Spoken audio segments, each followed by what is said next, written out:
Olá, pessoal! Vocês sabem quais são as diferenças entre as demandas de um cliente residencial, ou seja, o cliente particular, um cliente corporativo ou um cliente público?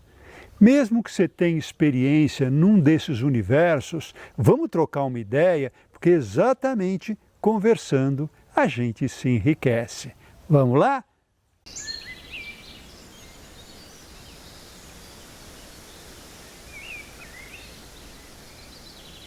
Bem, a minha experiência diz que o processo criativo de um projeto, seja ele de qualquer tipo de cliente, é muito parecido.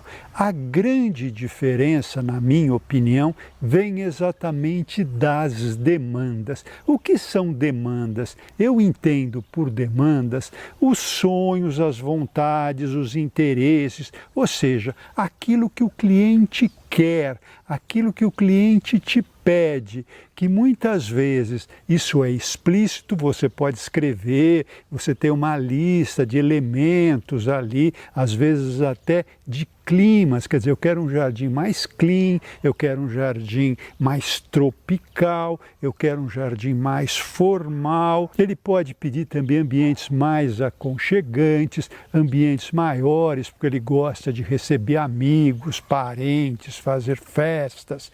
Um cliente corporativo pode pedir também determinadas coisas porque ele entende que o cliente-alvo dele gostaria de ter aquilo. Ou um cliente público que diz também que conhece ali o seu eleitorado, as pessoas que o circundam, a população do seu bairro, da sua cidade. O prefeito ou então o seu secretariado pode te pedir ali determinados elementos, determinadas coisas.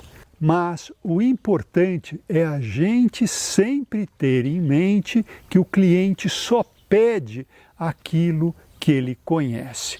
Em outras palavras, aquilo que ele vivenciou viajando, passeando, ou teve na infância, ou viu um amigo que tinha, ou então aquilo que ele viu num filme, numa revista, e até aquilo que ele ouviu falar de quem viajou, contou uma história para ele, essa história ele conta para você, e aí tem o telefone sem fio, que as coisas vão aumentando, vão se alterando, enfim, tenha sempre em mente essa máxima. O cliente não pode pedir aquilo que ele não conhece para você, e faz parte do seu repertório também saber aquilo que pode agradá-lo, que pode encantá-lo. É importante a gente saber também que existirão sempre dois tipos de demandas.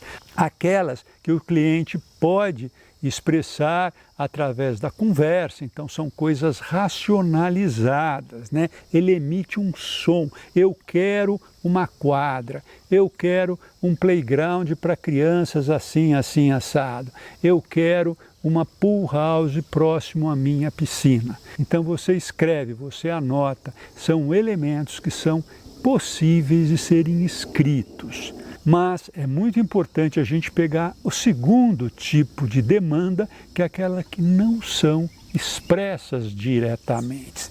E aí fazem parte da vida do cliente a sua própria história de vida, as suas experiências, as suas memórias afetivas, as suas necessidades de afirmação, as suas necessidades de status. Mas, Abud, isso não é feio falar em status? Veja bem, vamos pegar a indústria automobilística, onde isso fica bastante claro. Se todo mundo comprasse carro racionalmente, praticamente 2, 3 tipos de carros resolveriam todos os problemas de todos os compradores do mundo.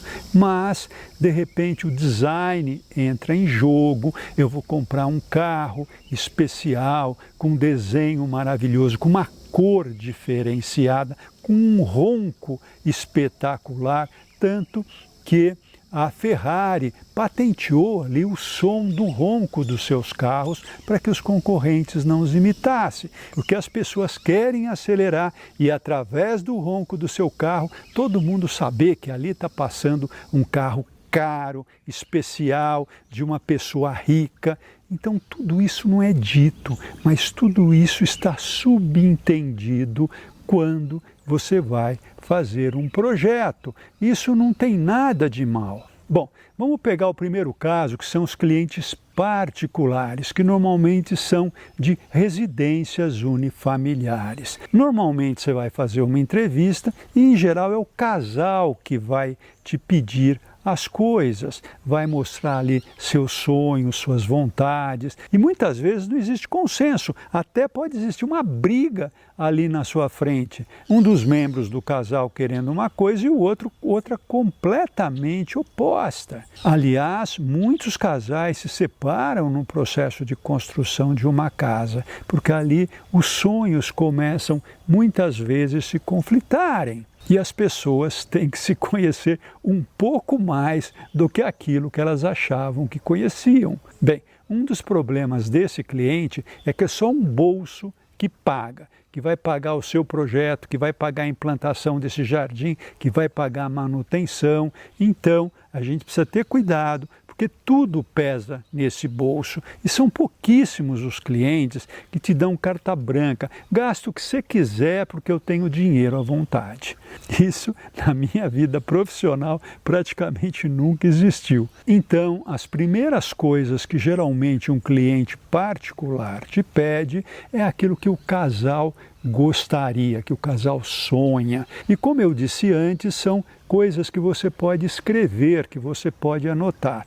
Então você vai fazer a listinha e depois no papo você vai ver que eles começam a pedir coisas que também eles não sabem direito. Ah, eu quero fazer um jardim lindo, porque provavelmente ele está pensando realmente naquele cunhado lá que vai ficar enchendo ele, dizendo que tudo que ele faz é ruim, o que ele compra é porcaria. Então, no fundo, ele está querendo calar a boca desse cunhado, fazendo uma coisa espetacular e dizendo, tá vendo? Eu consigo sim, eu sou melhor do que você. Mas isso não tem problema nenhum, nós somos humanos, a gente tem esse monte de cargas emocionais que estão contidas na gente e de uma certa forma cada um tem as suas, né? Cada um tem seus anjos e seus demônios. Mas se você tiver condições de conversar um pouco mais, tentar resgatar as memórias afetivas, isso é muito importante. Por exemplo, eu tive um casal que a mulher queria fazer um jardim com flores brancas e azuis somente, porque quando ela era criança, ela lembrava de um jardim maravilhoso de flores com essas cores. Já o marido adorava a ipê rosa, então começou uma discussão ali e realmente nesse caso é melhor a gente calar a boca, ficar ouvindo ou então chegar e falar, olha, é melhor vocês resolverem, vocês chegarem aí num acordo, porque muitas vezes não dá para atender todo mundo quando os pedidos são antagônicos. Já o cliente corporativo te contrata para você ajudá-lo a vender aquele produto. Então, ele está te contratando, mas na verdade ele não vai ser o usuário. O usuário é aquele público-alvo, que normalmente se discute ali, vendo o padrão do empreendimento, se é um público, vamos dizer assim, mais endinheirado, que viaja, que conhece o mundo, se é um público mais médio, ou se é um público mais popular. Aí então você também tem que moldar e discutir com esse seu cliente, porque muitas vezes o cliente confunde a identidade da empresa com a sua própria identidade. E nesse caso ele vai querer fazer um produto com aquilo que ele gosta. E muitas vezes aquilo que ele gosta não é o gosto do público-alvo. Então aí você tem que ter um jogo de cintura para poder driblar essa situação e dizer, olha, pela minha experiência, esse público-alvo prefere tal coisa, não prefere tal coisa, e esperar, então, os argumentos do seu cliente, que muitas vezes pode até te convencer o contrário. Então, em outras palavras, se você fizer um projeto encantador que vai ajudar a vender o produto, ele ganha dinheiro em cima de você. E isso não tem problema nenhum, isso faz parte do negócio. faz parte do jogo. Agora, eu vi muito o poder de decisão mudar muito no tempo. Quando eu tive meu escritório próprio e comecei a trabalhar diretamente com clientes, e lá se vão 46, 47 anos, a pessoa do cliente decidia tudo. Então você fazia um projeto, mostrava para ele dizia se estava bom, se estava ruim, o que ele achava disso, o que achava daquilo, vocês se acertavam e o negócio era lançado.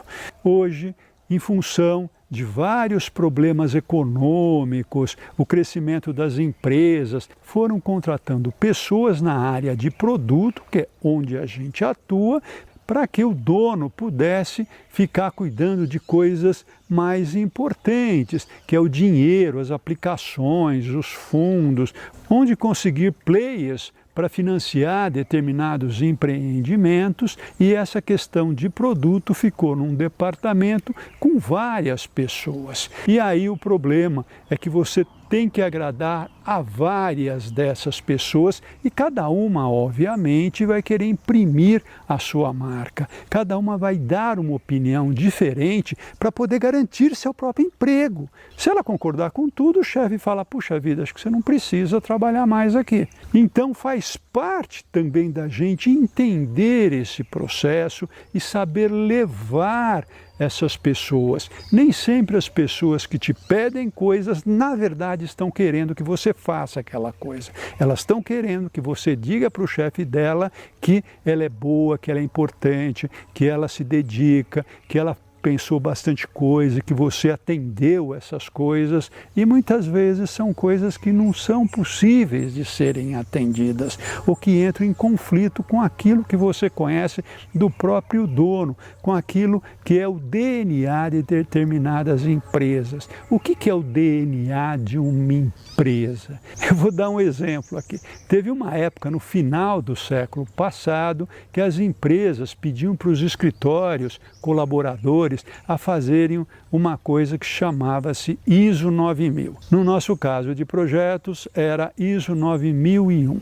Então você contratava uma assessoria externa para organizar o seu escritório. E ali essa organização era feita muito através de checklists. Então, em cada fase do projeto, você precisava checar se isso estava certo, se tinha cumprido tal item ou não, se faltava isso ou aquilo. E uma das recomendações era que a gente escrevesse qual era a filosofia dos clientes mais importantes do nosso escritório. Então eu comecei lá. O primeiro cliente, eu escrevi lá, adora industrialização, não gosta de artesanato, de processos morosos, quer passar a imagem de uma empresa de ponta tecnológica, etc, etc, etc. O segundo cliente era o oposto, adora artesanato, usar a industrialização desde que pareça uma coisa feita à mão, porque isso é valor para esse cliente e para os clientes desse cliente. Olha que interessante. E aí eu comecei a perceber que no mercado existe concorrências e na concorrência cada empresa precisa se diferenciar de uma forma ou de outra.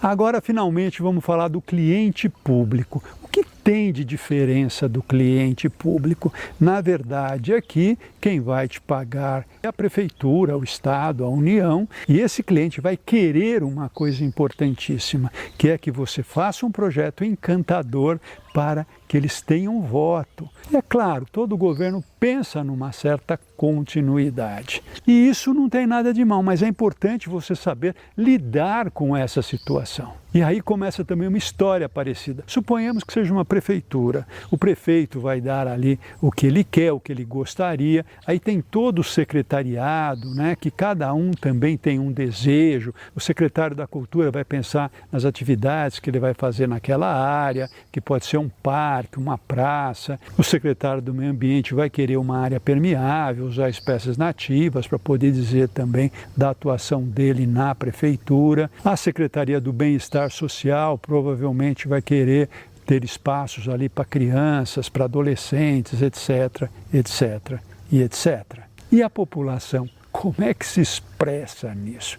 Bem, Toda a literatura de arquitetura paisagística diz que você deve fazer reuniões com os usuários finais para ver ali as suas solicitações, né, as suas aspirações, e isso realmente é muito importante. E na minha experiência, nessas reuniões, é muito importante você ouvir a população, não esperando que eles vão trazer ideias mirabolantes que você nunca viu na vida, porque realmente você, como profissional, tem que saber mais do que o cliente. Lembra que a gente começou esse vídeo falando que o cliente só vai te pedir aquilo que ele conhece.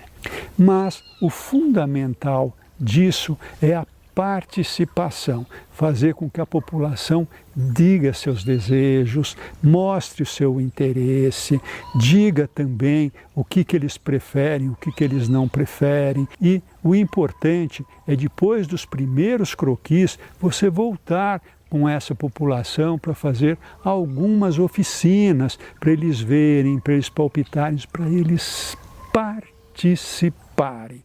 Isso é fundamental. Quem participa do processo vira pai, vira mãe daquele projeto. E isso é fundamental para o futuro uso e, mais do que isso, para a futura manutenção daquele espaço público. Outro dia eu estava conversando com um amigo que trabalha muito na periferia, ele falou, olha, tem lugares que um office boy conhece a região muito mais do que a gente. E isso é verdade, em termos de conhecimento da região, a população ali vai conhecer muito mais do que você. E muitas vezes detalhes pequenos são importantíssimos para você tomar determinadas soluções de projeto. Bem, pessoal, o que eu queria passar para vocês é que o processo criativo de um projeto, principalmente nessa escala urbana, tem bastante semelhança, porque você vai aplicar ali as regras de ouro, os conceitos importantes, as ferramentas que são réguas, né, para você medir ali a qualidade do seu trabalho, do seu projeto, também são importantes, mas as demandas, a lida, a conversação, a comunicação com os clientes, principalmente pensar nos clientes que vão realmente utilizar aquele espaço, é muito importante. Tá bom? Bem, espero que esse vídeo tenha acrescido algum conhecimento para você e deixo aquele costumeiro abraço carinhoso para todos vocês.